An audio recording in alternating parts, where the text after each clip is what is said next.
the Boston Celtics, who just came off back-to-back wins, turning it around.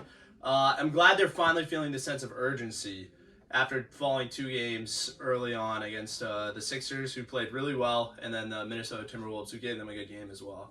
Yeah, I think I was saying to my roommate the other day that they were kind of like on a high and they finally got humbled and now they're back and they're ready to play. They looked really good against the Nets, right? That was the first in-season tournament game. And they looked really good against the Raptors. They honestly should have beat them by more than what they won by. I think it was like 26 or something. Should have been a blowout game. It should have been like a 50-point win. But yeah, I mean, they looked really good on Saturday night against Toronto. Tatum looked good. Brown looked, every time I looked up, Brown had the ball and he was driving, and I didn't see him turn the ball over once whenever I was watching that. I was too busy watching the Bruins game. But I was, watching the Celtics as much as I could.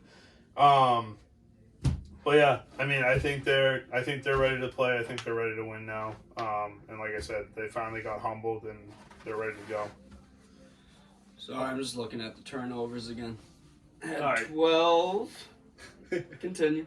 No, so I was just gonna say, I mean, it's nights like these last 2 nights or the last 2 games where I'm just very glad that Marcus Smart isn't there, chucking up very pointless threes, because now it's giving way to your best offensive players, Brown, Tatum, and even Porzingis.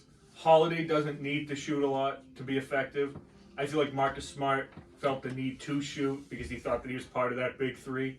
I think Drew Holiday understands his role more on this team. Albeit he might start shooting more once he starts feeling comfortable and everything. But I think he's comfortable being that 4th option on the team. I think Smart always wanted to be the number one option. He made himself the number one option. The amount of times where he would just take transition threes and just pull up from like 30 feet, and it would just either be an absolute just swish, just hear the net pop, or just 40 feet, just 40-foot bomb, just nothing. It's just, I'm really glad that on nights like that where the game, I feel like, would have been closer because Marcus Smart would have needed to get his shots in. Yeah.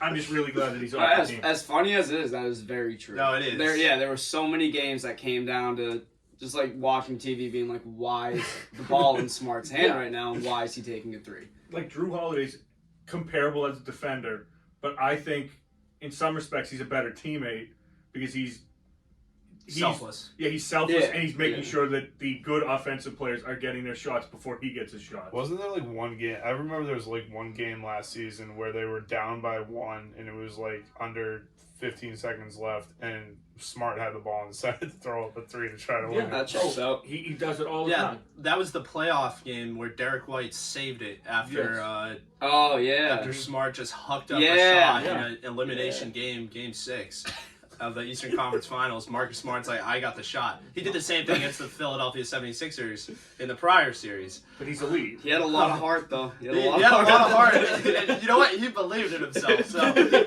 no one else did, but Marcus did.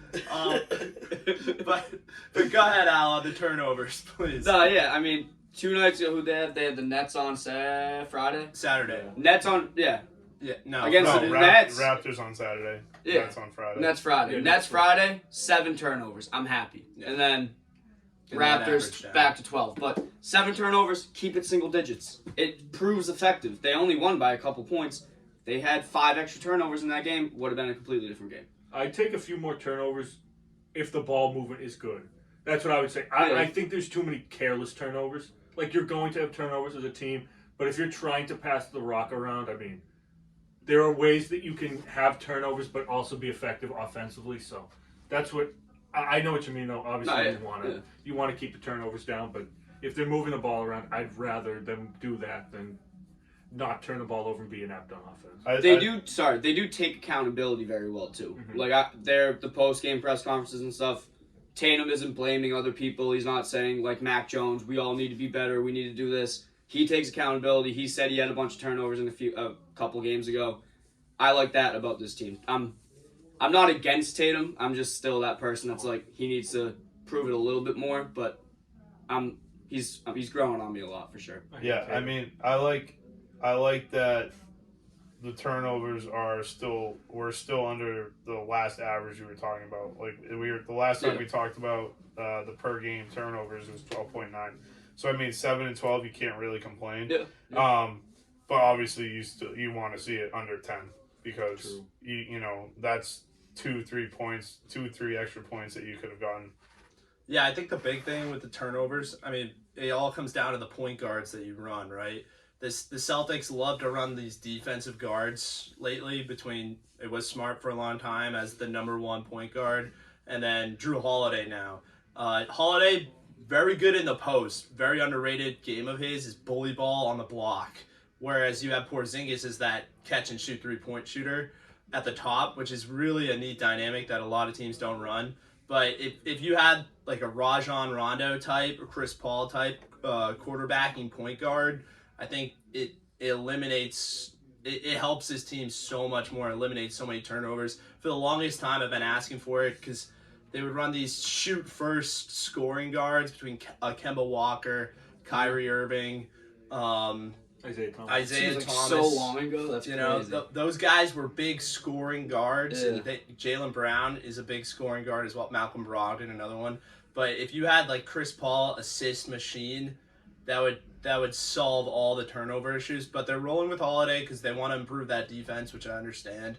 But that means they have to be really smart with the ball, you know. Also dodged a bullet with Robert Williams. Yeah, massive. That would have and who didn't see it coming though? Like, who would take him? I was talking. Well, there's Celtics fans that we're still pissed about that. Oh, trade. they're still mad now. They're like, oh, he's a defensive anchor. Yes, when he plays, the 25 games of play. Yeah, when's the last time you saw him play? I wonder if the Celtics will be investigated for that. I wonder if they sent over his medicals to the Blazers, because that could not void the trade, but they might get a future second-round pick or something taken away. True. If you didn't share all of his medical details. There could have been some sort of contingency, but he played some games for the Blazers. That's what. Yeah. No, but did you see the game before? He was like barely dunking. He was like, it was bad. He like barely got off the ground and he got fouled and he like was grimacing. So it was like, this is legit like Isaiah Thomas. It's the to other. the Cavs. It's the other knee though. It's not the same knee that he's been having trouble with. Weird. Which is even worse. Yeah. Because that means he has 2 bad knees. Yeah. I will say, player to watch right now, not on the Celtics, Anthony Edwards. Absolute dog. Oh, he destroyed the Celtics. Dude, he's crazy. Oh, it's no longer Karl Anthony Towns' team. No, it's Edwards, not even bro. close. I'd say Karl Anthony Towns has taken too much of a backseat to him, though. Yeah, I mean, I think they should have traded Karl Anthony Towns for a while. I thought ship Towns out, get a haul, and build around Anthony Edwards. Because as much as Karl Anthony Towns can expand the floor and be like the best shooting big in the league, that's not what Anthony Edwards needs. He needs a partner to, like a Joel Embiid type, just big man on the block to set up so they can balance the floor, a lot like what Dame and Giannis do. We got Rudy Gobert, which didn't. Jaylen Brown baptized Rudy Gobert. What a dunk! But yeah, once that game got in overtime, I knew that they were going to lose to Edwards. He just has that dog. Yeah, absolutely. Yeah. He's quick too. That's the thing. Like he's a house. Oh, he's like huge. He doesn't look tall, but he's built and he's quick. Dude. Oh, he's like 6'5". And he can shoot it. He can shoot it really well. Yeah, and like again, not looking tall. Like he's still 6'5". Like that's that's tall. Oh yeah. Nice, dude. Yeah. That's like he's got like an inch or 2 on me. So. All right. Well, we're gonna move